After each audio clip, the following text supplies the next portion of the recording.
তোমাদের ভিডিওটা দেখতে হবে, তোমরা দেখবে, এমনকি তোমরা ভিডিওটাকে শেয়ারও করবে। কারণ ত্রিপুরার, ভারতের সবচেয়ে বড় সমস্যা হলো গিয়ে তার জনগণ, তাদের সিভিক সেন্স। वो मूत्रालय नहीं मंत्रालय लिखा है। হ্যাঁ আমি জানি, ভারতের জনগণদের সিভিক সেন্স নিয়ে কথা বলা আর দেওয়ালের মধ্যে মাথা পেটানো একই ব্যাপার, কিন্তু আমাদের বলতে হবে। এখন সিভিক সেন্স কি? সিভিক সেন্স অর্থাৎ নাগরিক বোধ বা নাগরিক সচেতনতা, মানে নিয়ম মেনে চলা, পরিষ্কার পরিচ্ছন্নতা রক্ষা করা, লাইনে দাঁড়ানো, পার্ক, বাস স্টপ, রাস্তার সম্পদ নষ্ট না করা। সিভিক সেন্স মানে হলো আমি সমাজের একজন দায়িত্ববান সদস্য হিসাবে কেমন আচরণ করব সেটা বুঝে চলা। কিন্তু তার পরিবর্তে সরকার আমাদেরকে সুবিধা দেয় আর আমরা তার হাল এমন করি। गवर्नमेंट ने यहाँ पे फैसिलिटीज तो दे दी, पर लोगों ने देखो यहाँ पे क्या हालत की है इसकी, देखिए। আর জনগণ উল্টো সরকারকে চ্যালেঞ্জ দিয়ে রেখেছে, তুমি আমাদেরকে সুবিধা দিয়ে তো দেখাও, তা সত্যনাশ করার দায়িত্ব আমরা নিজে নেব। ইয়েস, এটা হলো আমাদের জনগণ। আর সবচেয়ে আয়রনির ব্যাপার কি জানো? এইসব জনগণ আবার সরকারকে বলে তারা ভারতের উন্নয়নকে চায়না, আমেরিকা, জাপান দেশের সাথে তুলনা করে। তোমাদের দরকার নিজেকে ওইসব দেশের জনগণের সাথে তুলনা করা, তবে তোমরা বুঝতে পারবে ভারতের অর্ধেক সমস্যার কারণ আমরা নিজেই।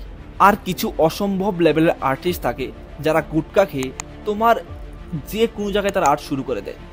তুমি যদি একটা পার্কে যাও তুমি দেখতে পারবে, তুমি রেলে যদি যাও তাহলে তুমি ভালোভাবে দেখতে পারবে। রেলের রেলের মধ্যে তোমার হাত মুখ ধোয়ার জন্য যে ব্যবস্থাগুলি করা হয় বা শৌচালয়ের মধ্যে যে ব্যবস্থাগুলি করা হয়, তুমি যদি ওইখানে গিয়ে দেখো যথেষ্ট খারাপ অবস্থা।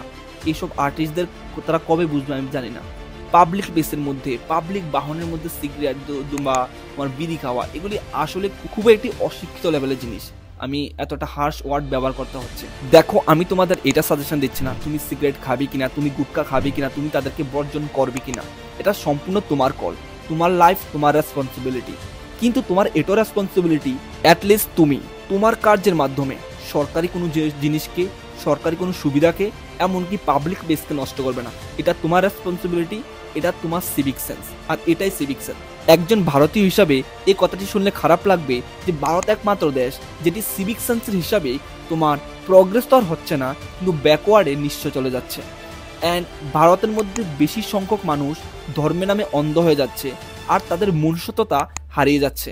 আর এইসব মানুষকে সিভিক সেন্সের পাঠ পড়ানো, আমি জানি মাছ খেয়ে গাছে ওঠার পাঠ পড়ানো একই কথা, কিন্তু তারপরেও ভারতে এমন অনেক মানুষ আছে যারা এমন একটা শ্রেণী থেকে বিলং করে যাদের মধ্যে সিভিক সেন্স যথেষ্ট ঠিক আছে, যথেষ্ট ভালো।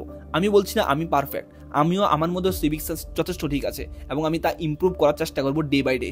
আর এটাও সত্য, ভারতের এমন অনেক বিভাগের মানুষ আছে, অনেক শ্রেণীর মানুষ আছে যাদের সিভিক সেন্স যথেষ্ট ভালো। ভিডিওটির সবচেয়ে গুরুত্বপূর্ণ অংশ হলো গিয়ে এখন যে কিভাবে এই জিনিসটিকে ঠিক করা যায়, ইমপ্রুভ করা যায়। সিভিক সেন্স ইমপ্রুভ করার জন্য একমাত্র রাস্তা হলো গিয়ে সরকারকে নিজে পদক্ষেপ নিতে হবে। সরকার নিচ্ছে তাতে কোনো সন্দেহ নেই, কিন্তু অন্যভাবে নেওয়া উচিত। তোমার স্কুলের মধ্যে অ্যাটলিস্ট ক্লাস 6 অবধি অন্যান্য বিষয় চাইতেও বেশি গুরুত্ব দেওয়া দরকার সিভিক সেন্সের মধ্যে। জাপান, চায়নার মতো দেশগুলি কিভাবে তাদের সিভিক সেন্স এতটা ইমপ্রুভ করেছে, তাদের সিভিক সেন্স কেন এতটা ভালো, তারা চাইতে শিক্ষা নেওয়া দরকার, তাদের থেকে ইন্সপায়ার হওয়া দরকার। অ্যাটলিস্ট নেক্সট জেনারেশনে যদি তুমি এইগুলি ঠিক করে দিতে পারো তাহলে পরবর্তী ভারতের শেপটা অন্তত পাল্টাবে, পরবর্তী ভারতের রূপ অন্তত পাল্টাবে।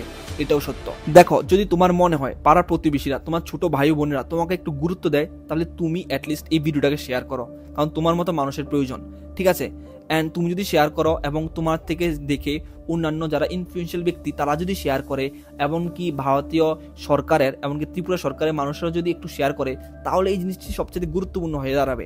আমি জানি এইসব ভিডিও বানিয়ে ভিউজ আসে না, বাট তারপরও বানিয়েছি, তার মাত্র একটা কারণ যে এই টপিক সবচেয়ে গুরুত্বপূর্ণ টপিক একটা, কিন্তু এগুলিকে মানুষ কখনোই নজর দেয় না।